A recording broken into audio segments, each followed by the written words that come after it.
I struggled through the soft beach sand where only the ghost of a path remained among the shifting silky dunes. A concrete bunker loomed ahead, a relic ruin from World War II, with a vertical wall of driftwood boards leaning against one end. As I drew near, I saw a tripod suspending a cast iron pot. Inside, I saw some coins and a dollar bill, so I added one of mine and looked around the camp. And then I saw him, coming from the clump of myrtle, the famous Fort Fisher Hermit, smiling as he walked toward me, wearing a gray beard, an old straw hat, and bright red striped trunks. "Hello, traveler," he said. "I can see you've got sense enough to know what to do when you see a donation pot to help me keep my camp here.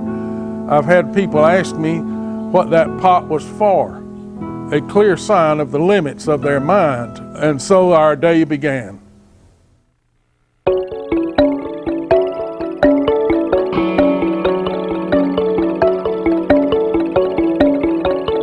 We went down and visited the hermit, and I remember very much as a young man being a little intimidated by this fella, even though there was really nothing to be intimidated by. And my father talking to him and throwing a couple of dollars into that frying pan, and the hermit gave me a piece of a cannonball, Civil War cannonball that he had found down there. And that was great, you know, it could have been a piece of gold. The hermit always liked to give folks a little something if they threw something in his frying pan. It might be a piece of a cannonball, or it might be some foods from his cooking pot, millionaire's ration, but you want to be careful with that because you never knew what was going to be an ingredient in it. It was reputed that he would fatten up raccoons and you know, kill them and throw them into the pot along with the crabs and the clams and everything else. He lived in a pretty happy environment until his mother died, and he got sent to live with his grandfather and grandmother. Now, his grandmother was good to him, but his grandfather was like a tyrant to him. If you go back and read his letters, he can tell about how he would get beat, and he would be so upset that he'd run out into the woods and cry until he hallucinated. He would be so upset. And I think it really was the cause of some of the problems that he had later. You know, later he went to Boiling Springs High School, and that's where he met Katie. Basically, he had to be with somebody. If they went on a walk, one of her brothers had to go with them. You know, it took them a long while. They had to court. They courted on the front porch, mainly, of her home. And then they got married. Robert never did provide for them. He never had a job that he worked at that he got any money. In Shelby, he would put a little card table up and make jewelry out of pieces of wire. He made bracelets, dog collars, name tags.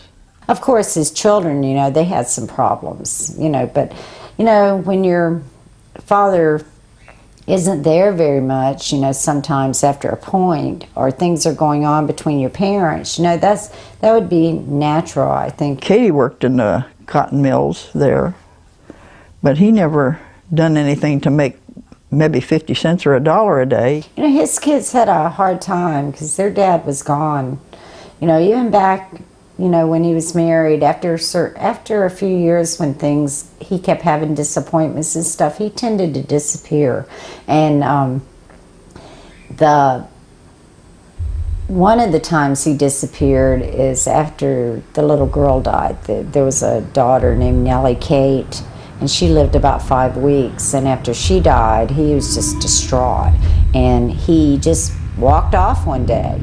And he went up the mountains. He didn't come back for a couple of months, I don't think. But see, he had a habit of doing that. This man from Pennsylvania had put an ad in the paper that he needed a housekeeper. Katie got a hold of it in Shelby, and she answered him. She went up to Pennsylvania, took the boys up too, and then they stayed. She never came back to Shelby. I think he got angry because her family wouldn't help them more, you know, and they were really struggling. And he found out about something that happened that they had done concerning money in the local college. And he was a printer, So he printed a flyer out about what they had done, and he went and posted it all over town. And that's when he really started getting himself in trouble. You know, in a small town, you know, you go against the grain and you're pretty well done for. A lot of that came from him growing up in a dysfunctional family, a highly religiously, possibly religiously fanatical family. And we know now that many times when children grow up in that type of environment, that they have problems. They have voices in their heads. And Robert talked about the voices in his head. He was actually diagnosed with schizophrenia. He was in Charlotte with his half-sister, and things wasn't going too well there, so he decided he'd just take off and go to the beach or wherever he could find something else, you know. He was wandering around and came across this World War II bunker. That was his home, you know. So he was there several years, and people said, you know, did he have a deed for the place? And he said, no, he didn't have no deed, and he wasn't intending to get one. He'd have to pay taxes, he said, if he had. There are a lot of foundations throughout this whole area, concrete foundations from World War II. There are 2 foundations from a tower over on the beach, and down at the below the aquarium, there is a concrete bunker down there in which the hermit used to store his stuff in. And it's interesting because not only does it talk about this very interesting character who lived down there for 17 years, but it also is a remnant, a reminder that in World War II there was a huge army base down there, because those are the fellows that built it originally. And it gets people not only into this history of this interesting, colorful character, but also introduces them to Fort Fisher with its great Civil War history, and also Fort Fisher with its World War II history that a lot of people don't realize. The inside of that bunker was stacked with cardboards and papers, and you name it, it was in there. And he just had a little space in the back corner on top of papers and cardboards and stuff that he slept on, you know. People had brought a mattress down there and wanted to take it in for him to sleep on, but no, he didn't want that. He had everything that he needed. He had food, shelter, friendship. He had gotten rid of the voices in his head that told him how bad he was, and I think eventually he replaced those with voices that told him how great he was. He grew up working in the fields and in gardens, and when he moved to the bunker, he had a garden. He had cucumbers and squash planted and a couple of potatoes and onions and things, but he didn't live much off of that, for there wasn't much that grew. But he would go out along the edge of the water and get oysters, you know, and seafood, clams and things like that out along the ocean, and he would cook them and eat them. Most of us shuck an oyster and the water dumps out. We don't pay attention to the water, it's just part of it, and we get the oyster out. He would take the water that was in there with the oyster, and he was pouring it into a cup. And each oyster he'd crack. Well, of course, oysters have that coating on the outside of mud and whatever, and little pieces of shell would go in or whatever. And I'd say, why are you saving that water so carefully? And that's when he told me, he said, that I take that and I boil it and I put in other pieces of fish and crab and stuff, and that's what I make my oyster stew with. I thought, great. It looked like pretty, you know, it's a wonder he didn't die from something, you know, like the health department said these beds aren't safe. But apparently that's not what killed him. Again, he lived off the land for the most part, but when he first got down there and people discovered him, they brought him food, water, some bare necessities, a flashlight, a transistor radio. Transistor radios had just come out. A fish net, maybe a crab net. But he you know, very shortly learned to live pretty much off the wild grasses. He had the freshest seafood at his doorstep. He was not a person that would stimulate any enmity when you were talking to him. He's not a aggravating kind of a resentful person. He was very friendly. When you hear about the donations, and then you hear about the people that helped him, and people that took him meals, people that brought him to their house for dinner, people who brought him groceries, bought him clothes. I mean, after a while you start to say, hey, he was set up pretty good, you know, because so many people brought him stuff or took him to their house. He was very charming and engaging. Again, he had this visual persona of the old man in the sea, and I think a lot of people thought he was wise, and he may have been, I don't know. He had as many visitors as the historic site did. So I think he was a great tourist attraction to the area, and I think it was somewhat of a curiosity or an oddity to have this old guy living down here, you know, close to nature. Many times when people would go home, they would write the hermit back. Hermit had a P.O. box at Carolina Beach, and tell the hermit how much they enjoyed their beach trip.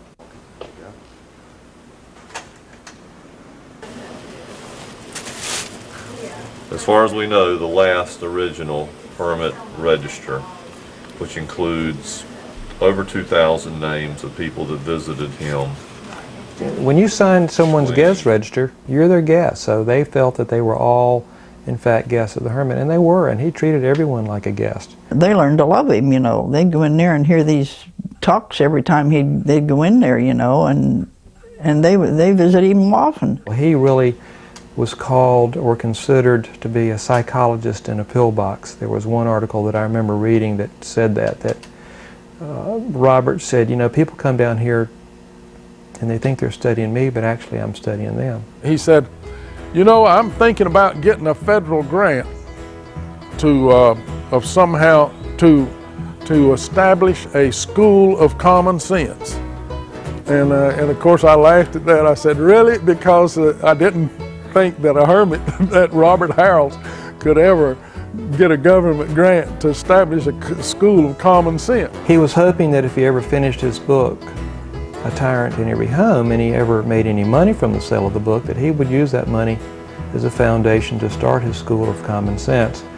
I honestly believe that the school was there, that he was the professor, and the people that came to watch him, to listen to him, were his students. It was a very open school. You know, the sky above, people sat on whatever they could find, concrete blocks, chairs washed up on the beach, you know, just the sand at their feet. But many of the pictures I've seen, people are just mesmerized as though they were in a lecture, listening to a professor, and he talked about the benefits of common sense. Yeah, he was always making predictions about what life was going to be like in the future. And it's really strange that some of the things, you know, he said things like back in 1920 or something, 25, that in the future women would go out in public with hardly anything on and different things like that, you know.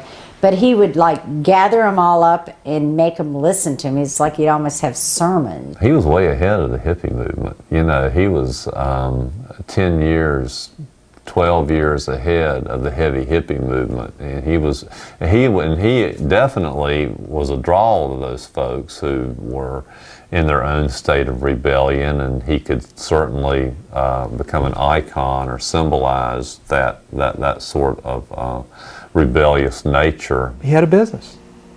He had a professional hermit business, and although he did no advertising, he had 17,000 visitors through his door every single year. When he went down to Fort Fisher, you know, in the mid-1950s, there was virtually nothing down there.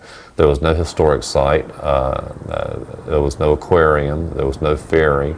They were just starting to build the Air Force Base. And after he received notoriety for being down there, hundreds, thousands of people came down to see him, and the folks down at Curie Beach and Carolina Beach came to know this, and those people would stop in the beaches and spend a little bit of money. Visitors would go in there and he would give them a talk, you know, about biopsychology and all this stuff that he had learned. He would just give the talk, whatever, he just blabbed and blabbed on, you know, all the time. And before they'd leave, he had a frying pan, you know, out sitting on a stump or a milk carton or something, and they'd put some change in that little frying pan. He went down there to live for his own satisfaction and not, you know, and then once, you know, not for other people to notice him in particular. But then when he saw that people were interested, I think, then he kind of said, huh. He had become the largest tourist attraction in the area. The community had grown possibly because of Robert. No doubt that the eating establishments and the motels and all the other tourist attractions there had benefited from his presence there. Kind of in a symbiotic relationship where you have such a dynamic individual. Many people went down there specifically to see the hermit. But at least by 1958, the media had started taking some attention to his presence down there. And he was a smart man. I mean, he had a good mind, and even if he might have been a little off the beaten path sometime in his thinking, and he quickly realized that there might be a market for this sort of thing. It was just such an interesting concept that he was very possibly as close to a celebrity as anybody had been in that area. I remember when I read this newspaper article, my grandparents and my parents talking about the hermit, you know, and because I think they had talked to him or been down here to see him, so it just kind of struck me odd that I think that's one of the first newspaper articles I've ever read was about him. Edward got this newspaper clipping from the paper saying that there was a hermit, an old man walking along the road, you know, and Edward thought right away, well, that must be his dad, you know. And so it was only a few days after that that he heard of this, till he took off in his car and went down there, and he did find him. And there was Dad. And I left the headlights on and got out of the car and took my guitar and played a song and sang it for him, Silver-Haired Daddy. And he stood in front of the headlights and listened and listened, and I finished the song. And he said, well, that's pretty good. And he said, who is this? And he came over and I stepped out in the headlights where he could see me. And he said, why, it's Edward, his son. And I said, hi, Dad, I found you. He was wondering if they were going to be terribly resentful and was pleasantly pleased, surprised that his son didn't hold a whole lot of grudge against him. I think George would get a motel room over in Curie Beach, and you know, they would visit. And that was probably one of the high points of the hermit's recreational activity. They could never talk him out of there. You know, he was stuck in there. They wanted to bring him home, but he told them to come down there and live with him. He said he wasn't a hermit. He said because he had 17,000 visitors a year. He says, and any hermit wouldn't have that many visitors, you know. So he didn't count himself as a hermit, but Edward gave him the name, you know, the Fort Fisher Hermit. By the early 1960s, had an archaeologist on the scene, Stanley South, who was working there and across the river at Brunswick County and doing some serious archaeology with the ultimate aim of developing a state historic site, which they did first as an unmanned museum over near Battle Acre, and then the current facility, which opened in the mid-1960s. And the state, in fact, had tried to, some people up in Raleigh, tried to get Stanley South, the archaeologist, to run the hermit off, but South wrote them back a rather lengthy letter giving them, enumerating the reasons why he was not going to mess with Fort Fisher Hermit, because they'd become friends for one thing, and Stanley South, being an independent kind of thinking fellow that he is, just didn't see any harm that the hermit was doing down there. At first was a phone call from my supervisor in Archives and History saying we need to get that hermit off of the land. And so I told him, well, I didn't want to be a party to that, and that the only way I would be to write a letter and tell me exactly what they wanted me to do. So he wrote a letter, and I guess maybe as a joke or whatever in the letter, I think he mentioned, it was regarding the hermit eradication project. And it wasn't an official state power project, but it was just that they told me they'd talked to the Attorney General, and the Attorney General had said, well, let's get him off the land. The reason behind that was that there was a developer that wanted to move on in that area, and he felt like that the hermit being there would be, but the state couldn't give him free. He wanted the hermit off, the developer. He did have money buried there, and I think somebody was trying to get him to tell him where it was, and they were probably drunk. You know, sometimes he had invited trouble. For a while, the hermit tried to earn money by allowing people to come down there and have parties, and they would give him a little bit of money, and then they could come down there and party. And then sometimes he would want them to leave, and they wouldn't leave. There was at least one incident where the hermit took a couple of fellows to court, and the hermit represented himself, and he got the guys convicted. They got a little bit of time for, I think actually were charged with kidnapping him, taking him off in the car or something like that. And he was very friendly and positive. But as he pointed out, hooligans, he called them, would come down at night and harass him when they got liquored up. They said, let's go down there and harass the hermit. I guess it was a thing to do.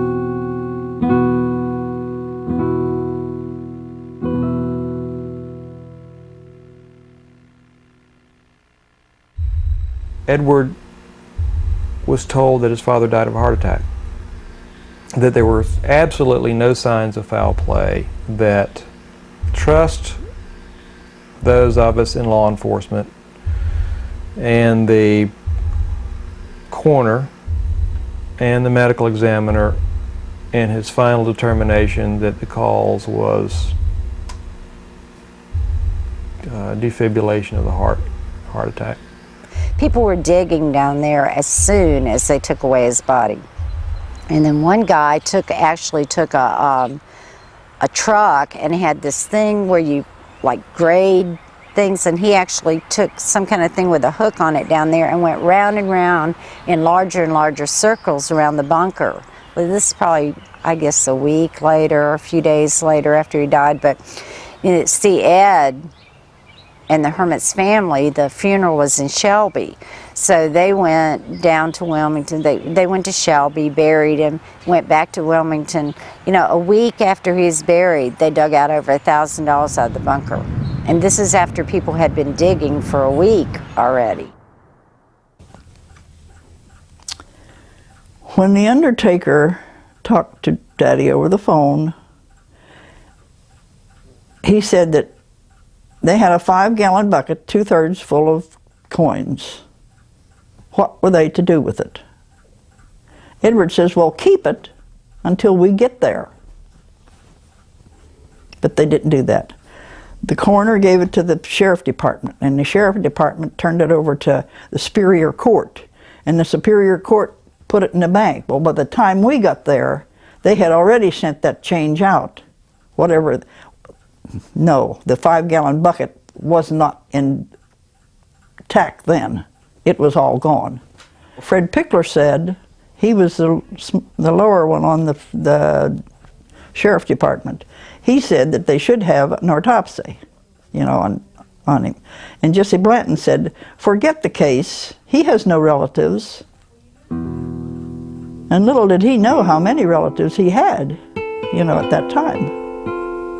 Why do people keep trying to avoid, and why did they try to, you know, it's almost like a reverse cover-up. I think some people that were involved just didn't want to mess with it because they didn't think he was important. They thought he was an old hermit, didn't have any family. Well, they found out differently. They didn't think anything was going to come up of it, you know, basically.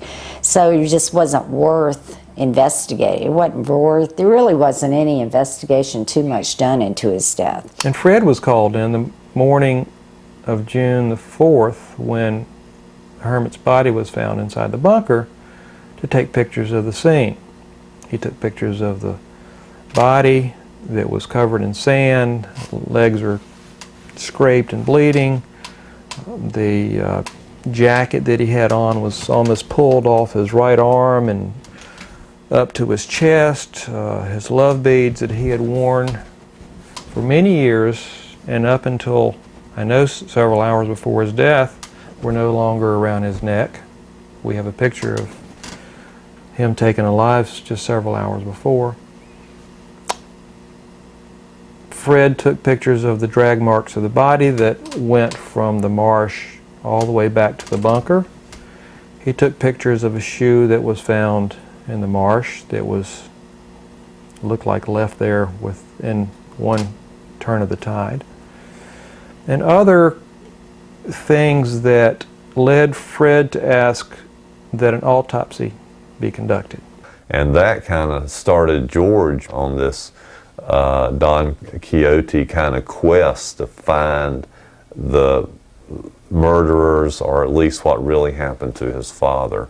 And ultimately led him into some pretty tight situations, I believe, because George, he had, the more he found out, the stronger his opinion became that, you know, there were some no goodniks at work here, and he became less and less inclined to keep a reserved opinion about who was involved. And we was down there every summer. We could have had our heads chopped off or put in jail or God knows what, you know, of the different places we had been, stuck our noses in where we had no business in one way, according to their thinking, but it was our business of being there trying to find out what happened to him. Anybody that would die with a heart attack would not put their one leg up over a 5-gallon bucket and then the other one bent up in an upward, situation. The knee was cut, the blood was running down his shin. I seen a picture of that, a regular picture taken like any one of these would be, and the blood was running down his leg.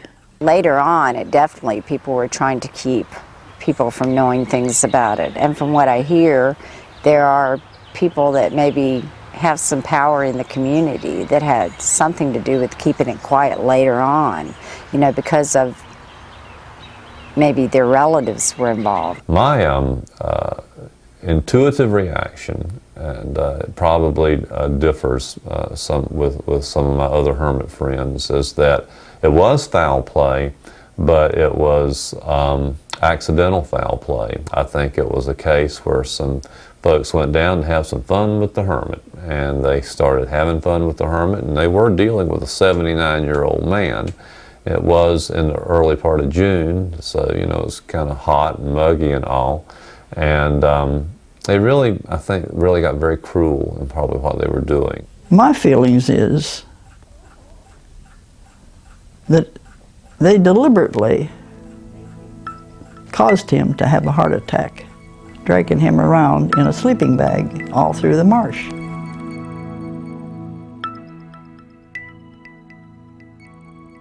I saw an article in the Wilmington paper about an exhibit out at the Marine Resources Center. It's now the aquarium.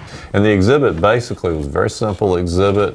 It was a facade of the front of the bunker, which, of course, the bunker, the cement building with boards, driftwood that he had found around the coast leaning up against it, making a little entrance area, which included the frying pan, one of the iron frying pans that he kept out in the yard of the bunker with a few coins in it. Look what he did. Years after he died, he led me to meet Harry, which has been a friendship, close friendship from then on. He's my buddy.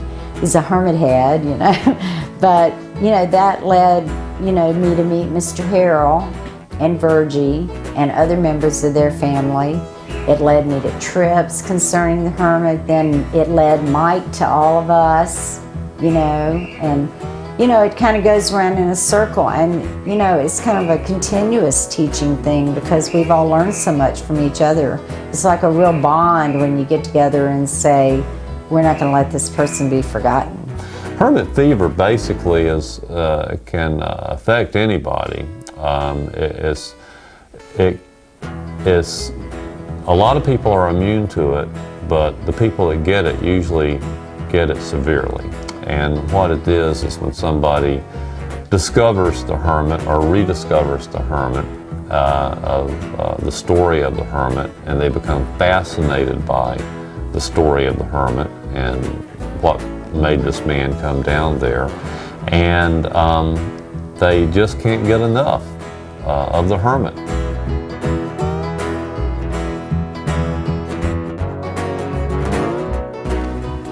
And the Hermit Society was started actually on February the 2nd, 1993 to commemorate his 100th birthday. And I felt that there were enough individuals that still had an interest in the hermit's life and the messages that he wanted to tell and the warnings that he wanted to give, that we should honor that and that we should share his story with whomever will listen. I think anybody that really shows an interest in the hermit and has hermit potential certainly have the credentials of being a member of the Hermit Society. We'd get together on his anniversary birth date, you know, that way, of his death birthday, that way, in June. And Harry Warren would have slides or something that we'd show up at the aquarium. I look at things in a light-hearted manner. I try to make it very enjoyable because the hermit was enjoyable and he wanted people to enjoy themselves, and people seem to like it. And then I talk a little bit about the post-hermit era, if you will, and some of the things that have been done. I don't mind the hermit being marketed because I think it just gives people a chance to know more about him that wouldn't hear of him otherwise. And the t-shirts, I know for a fact that everybody wants to know about it once they see him, wants to know what that's about, who that is. You don't want to over-commercialize the hermit because that's not what the hermit was about. And you don't want, I mean, there have been some schemes, oh, we can make a lot of money off of this. But sometimes, you know, I know this is against the way we're supposed to think, but there are other things in life besides making money. And it's not that if you put the hermit's face on a frisbee that you're taking away the man's dignity. It's just not what he was about. And I think that, you know, there have been ideas like setting up hot dog stands and having hermit dogs and things like that. It just kind of makes it a little sillier than it needs to be. I mean, it's fun enough. Just take it for what it is. You know, I find it odd that these t-shirts say that he made people think, and I want to get me one and mark it out, and boy, he really did stink, because the old boss here who just retired said, man, he was the stinkingest individual you've ever met. I think there should be a marker at the bunker that talks about the history of that bunker, when it was built, why it was built, and then the hermit living there. I think that would make a very interesting historical marker. And it would also bring in the larger element of why the bunker was built and the World War II background to it. We have had some unauthorized memorialization of the hermit out here. Prior to my arriving and becoming the superintendent at Fort Fisher, the Hermit Society did request permission to establish a plaque out in the at the World War II bunker. That request was denied. Sometime subsequent to that request being denied, that plaque was affixed to the bunker. I have not taken any action to remove it and probably will not. He was a character, and we're all drawn to characters. You can tell that by TV. We're all drawn to characters. We're not all drawn to hermits. So I just think people went down there and they remember him because he wasn't just somebody that was just there. He had all these ideas, you know, he was always spouting off to people. He had a lot of unusual ideas. And, you know, anyone, when they're, like I have relatives, when I was growing up, they were just there. But then I have certain relatives, they believed in all this like unusual stuff, or they had an unusual hobby. Now them, I remember more, think about more, because they were just somebody unusual, unique. You know, and the hermit was definitely unique. I think there's some validity to the fact that a lot of people looked at the hermit and felt, you know, you got a lot of different opinions about the hermit. He was one of those characters that you didn't learn about or meet and come away without some kind of emotional experience. And I think deep down, a lot of people might have admired him because he was doing something that they had at least felt like doing once or twice in their lifetime. Also deep down, they might have resented him for the very same reason.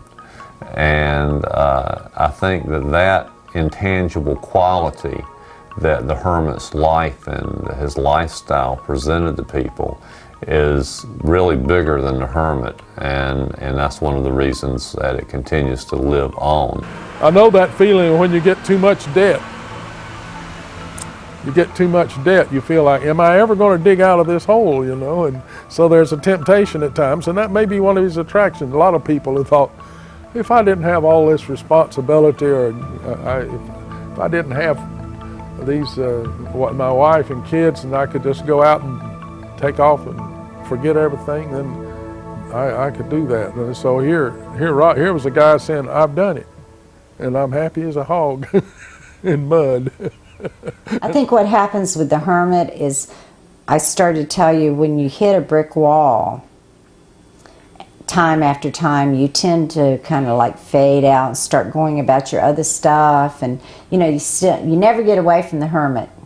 You know, it's always, hermit will always be a part of my life, you know, as long as I live, because it's not just something you drop once you develop an interest in him to beyond a degree. And I don't think anyone that ever met him ever forgot about him. It looks like I'm going to have to die without my dad's murder solved. We've done everything we know to do, and I'm too old and not able to pursue the matter anymore. I would like for someone to get a hold of the right person, or the right person come to face with somebody and tell them that they were the ones, you know, who killed the hermit or drug him around in this sleeping bag. That would be my one and only wish.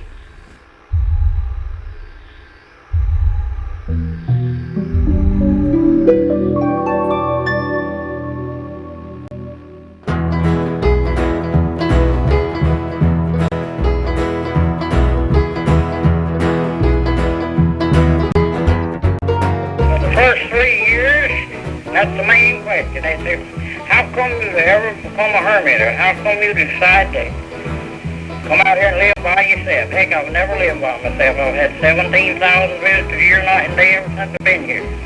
Some nights they don't come in.